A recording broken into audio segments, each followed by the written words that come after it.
I did a race in Cozumel in 2011, and it's still one of the best races I've ever had.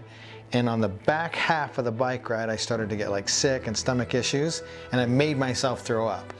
And it got rid of that excess stuff, the thickness and whatnot that probably my blood wasn't taking. And then I started to slow down the nutrition, and I had one of the best runs, still my PR today. And so I think by making myself throw up in that race, I was getting it to the point where that substance was now becoming thinner than the blood, which allowed it to distribute it to my body. It makes total sense.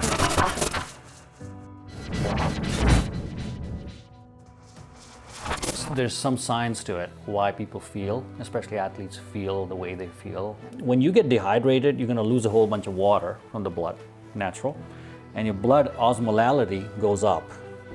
In the stomach, you're gonna put, if you put just dilute solution, the natural tendency for that solution is to go inside the blood and replenish it, which is great.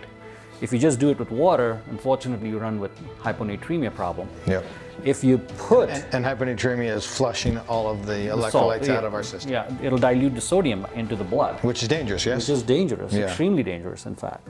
If you put a thicker solution inside your stomach, the first thing that's going to happen is, because this is what we call hyperosmolar as opposed to this component, you have more water leaching out by principle of osmosis.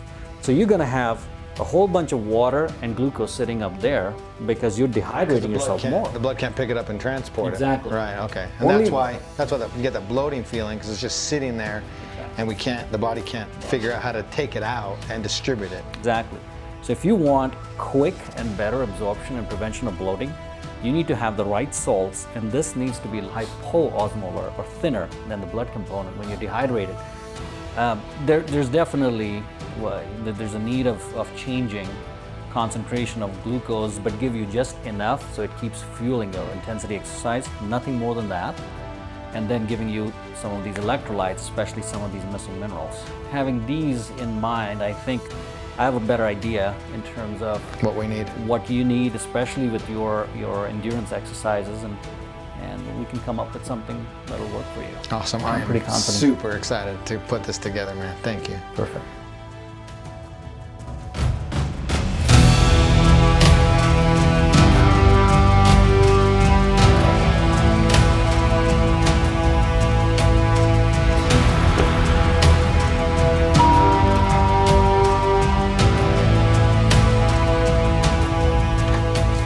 Hey, what's up, dude? Oh, yeah. Good, man. Welcome back. Come on in. Can't wait to show you what we have. Awesome. Very, very cool. I took all the things we talked into consideration. So what am I tasting? So, MAGNAK has 100 milligrams of elemental magnesium. So your total dietary intake should be about 300 to 400 milligrams. This has 100 milligrams of it. And good job. So it tastes good, yeah. Yeah. It has 7.5 grams of sugar, so 30 calories per serving. So you get enough of sugars to get you through the race. So again, it's what we talked about, a little lower on the calorie side of things, but the right concentration. Okay. And then it has 300 milligrams of sodium, sodium chloride, because like I said, you need some salt. What was the potassium? And potassium is 150 milligrams. I don't have like a bad residue or aftertaste. Good. So it's actually pretty smooth, which is huge in racing, because you get into the intensity and the heat and all that, and then you get this like film on your mouth that you don't want. We'll do some workouts. Yep, and I want to see how you feel after that. Cool. No, this is so far this is incredible. I'm excited, man. Okay, I'm really happy. All right, good. Let's try it out.